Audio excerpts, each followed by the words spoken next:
Saudara-saudari, marilah kita mendengarkan renungan dengan judul Tuhan memanggilmu.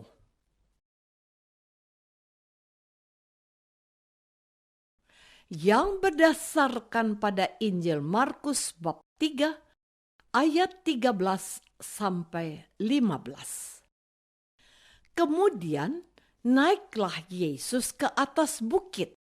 Ia memanggil orang-orang yang dikehendakinya, dan mereka pun datang kepadanya.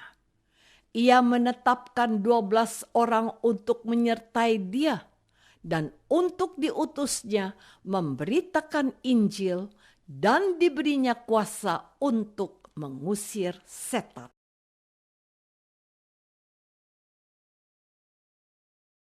Dalam nama Bapa dan Putra dan Roh Kudus. Amin.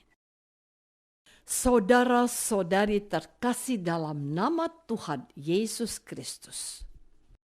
Mungkin tidak sopan kalau saya bertanya, apa pekerjaan Anda? Ada yang masih menuntut ilmu, ada yang sudah lanjut usia, ada yang sedang menganggur, dan ada juga yang masih sangat energik berkarya di luar rumah atau memiliki usaha sendiri. Tetapi juga mungkin Anda adalah seorang hamba Tuhan dengan pilihan hidup khusus sebagai biarawan atau biarawati. Tidak mungkin saya menyebutkan semua profesi yang ada, sebab ada juga yang sibuk online, bisa dapat rezeki sebagai YouTuber, misalnya. Namun, yang membuat setiap orang Kristen sama adalah kita dipanggil Tuhan untuk mengikuti Dia. Tuhan berinisiatif memanggil kita sebagai orang beriman dalam kondisi kita pada saat ini. Para rasul dipanggil Tuhan. Mereka langsung datang kepada Yesus. Saudara-saudari terkasih, pada saat mendengar firman Tuhan hari ini, apakah kita adalah orang yang tidak merasakan sapaan Tuhan untuk dirimu secara pribadi? Saya yakin tidaklah demikian. Kita dipanggil Tuhan untuk mengikuti Dia sejak kita telah menjadi percaya dan kemudian memutuskan untuk dibaptis atau dibaptiskan oleh kedua orang tua kita. Betul? Ada dua hal yang dikatakan dengan tegas oleh penginjil Markus bahwa orang-orang yang dipilih oleh Tuhan Yesus itu diutus untuk pertama memberitakan Injil dan yang kedua untuk mengusir setan dengan kuasa yang diberikan oleh Yesus sendiri.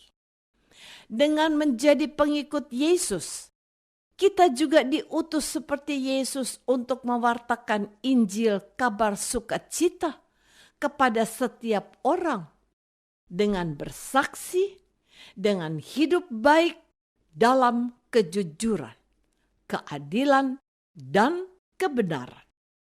Kita dipanggil juga untuk mengusir setan, agar kita tidak memberi ruang sejengkal pun untuk dipengaruhi oleh kuasa kegelapan.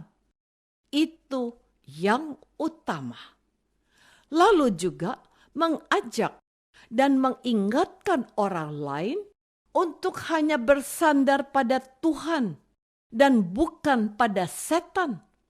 Sebab kita diutus untuk membebaskan orang dari kuasa gelap, kuasa roh jahat. Saudara-saudari terkasih, Tuhanlah yang sudah berinisiatif untuk memanggil kita.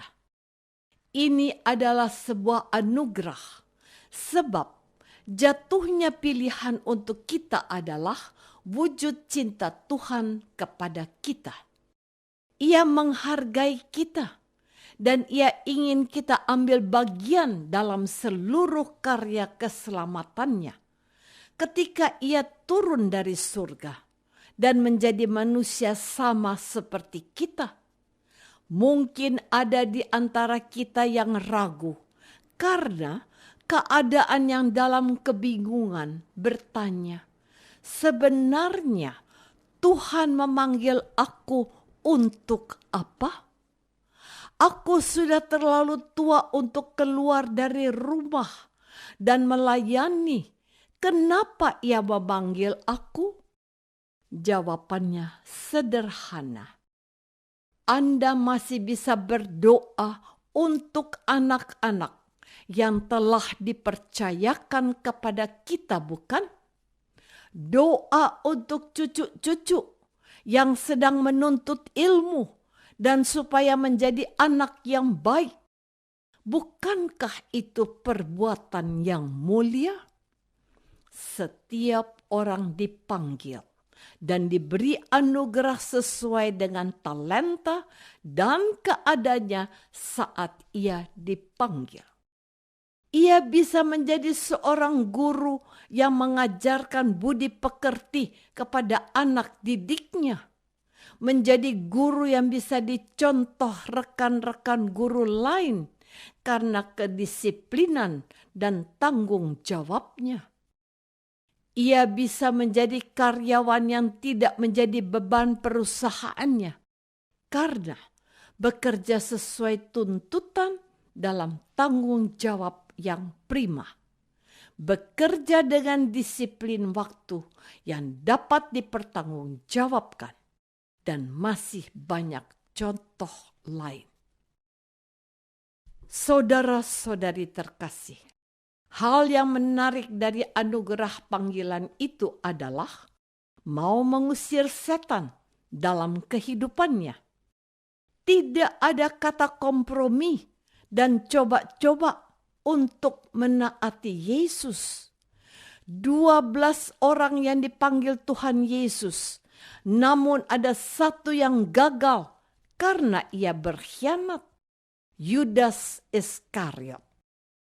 Yudas Iskariot yang dicatat Markus sebagai orang yang mengkhianati Yesus pada awal-awal panggilan para murid, bukan artinya sejak awal dia ditakdirkan menjadi pengkhianat. Tidak ada takdir sebagai pengkhianat, karena Markus menuliskan peristiwa yang telah lewat dan direnungkan dari kacamata iman, maka diberi catatan yang mengkhianati dia. Padahal awalnya semua baik. Kisah pengkhianatan Yudas Iskariot, sesuatu yang menyesakkan dada, tetapi juga sekaligus sebagai tanda pengingat jangan pernah mempermainkan iman yang telah dianugerahkan Tuhan kepada kita. Kita ini dipanggil dan dipilih serta dipercaya Tuhan untuk menjadi teman seperjalanan dalam mewartakan Injil dan mengusir kuasa kegelapan. Marilah kita taat kepadanya. Jawab menanggapi panggilan Tuhan. Marilah kita berdoa. Bapa Maha Baik, terima kasih telah memanggil kami untuk ambil bagian dalam karya keselamatan-Mu oleh Yesus Putra-Mu.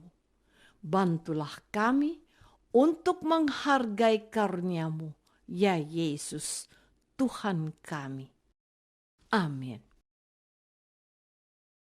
Semoga kita semua selalu dinaungi dan dibimbing oleh berkat Allah yang Maha Kuasa, Bapa dan Putra dan Roh Kudus. Amin.